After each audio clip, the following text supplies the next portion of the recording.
ಏನಿಲ್ಲರಪ್ಪ, ಈ ವರ್ಕರ್ಸ್ ಆತ, painting ಮಾಡೋರಾತ, centring ಮಾಡೋರಾತ, like ಗೌಂಡಿಗಳಾತ, ಯಾರಿಗಾತು ನಿಮ್ಮ ಒಂದು ಮೇಸ್ತ್ರಿಗಳಾತ, ನಿಮ್ಮ ಒಂದು ಕಾಂಟ್ರಾಕ್ಟರ್ ಆತ, ಸ್ವಲ್ಪ ಸೇಫಾಗಿ ಅವ್ರು ನಿಮಗೆಲ್ಲ ಇದನ್ನು ಮಾಡ್ತಾರಂದ್ರೆ ಅಷ್ಟೇ ಕೆಲ್ಸಕ್ಕೆ ಹೋಗ್ರಿ.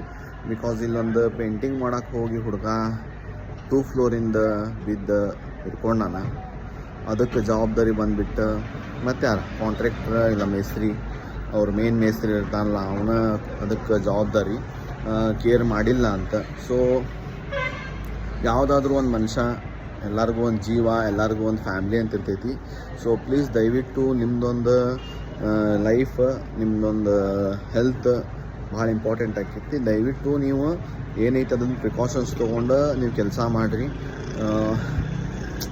ಇದು ಎಲ್ಲರಿಗೂ ಹೇಳೋಕೆ ಆಗಂಗಿಲ್ಲ, ಯಾಕಂದ್ರೆ ಒಂದೊಂದು ಸಿಚುವೇಶನ್ ಹೆಂಗೆ ಇರ್ತಾವಂದ್ರೆ ಧೈರ್ಯ ಮಾಡಿ ರೊಕ್ಕದ ಸಂಬಂಧ ಮಾಡೋ ಒಂದು ಪರಿಸ್ಥಿತಿನೂ ಮಾಡಿಬಿಡ್ತಾರೆ. ಸೊ ಏನಿಲ್ಲ, ರಿಕ್ವೆಸ್ಟ್ ಮಾಡ್ಕೋತೀನಿ, ಆ್ಯಸ್ ಅ ಮೇಸ್ತ್ರಿ ಅಂತ ಅಲ್ಲ, ಯಾರೋ ಒಬ್ಬರು ಕೆಲಸ ಮಾಡೋಕೆ ಸಿಗ್ತಾನಂತೇಳಿ ಡೈರೆಕ್ಟ್ ಓನರ ಕರ್ಕೊಂಬಂದು ಮಾಡಿಸಿರ್ತಾರೆ. ಇವನ್ ಓನರ ಆಗಲಿ, ಅವರಾದರೂ ಒಂದು ಸ್ವಲ್ಪ ಕೇರ್ ತೊಗೊಂಡು ಆ ಮನುಷ್ಯನ ಬಗ್ಗೆ ನಿಮ್ಮ ಕೆಲಸ ಮಾಡಿಸ್ಕೋರಿ. ಯಾಕಂದ್ರೆ ಕೆಲಸ ಆಗೋದು ಎಷ್ಟು ಇಂಪಾರ್ಟೆಂಟ್ ಇರ್ತೈತಿ, ಆ ಮನುಷ್ಯನೂ ಹೋಗಿ ಅವ್ರ ಫ್ಯಾಮ್ಲಿ ಜೊತೆ ಜೀವನ ಮಾಡೋದು ಅಷ್ಟು ಇಂಪಾರ್ಟೆಂಟ್ ಇರ್ತೈತಿ.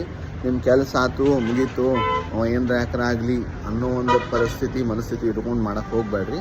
ಯಾಕಂದ್ರೆ ಒಮ್ಮೆ ಏನರ ಆತಂದ್ರೆ ಹೊಳ್ಳಿ ಬರೋಂಗಿಲ್ಲ. ಅಂದ್ರೆ ಐ ಮೀನ್ ಕೈ ಕಾಲರ ಮುಡಿಲಿ ಇಲ್ಲ ಜೀವಾರ ಹೋಗಲಿ, ಇವು ಏನಾರ ಆದ್ರೆ ಹೊಳ್ಳಿ ಮತ್ತು ರಿಕವರ್ ಆಗೋದು ಭಾಳ ಟಫ್ ಆಗಿಬಿಡ್ತೈತಿ. ಸೊ ದಯವಿಟ್ಟು ಕೇರ್ಫುಲ್ ಆಗಿರಿ.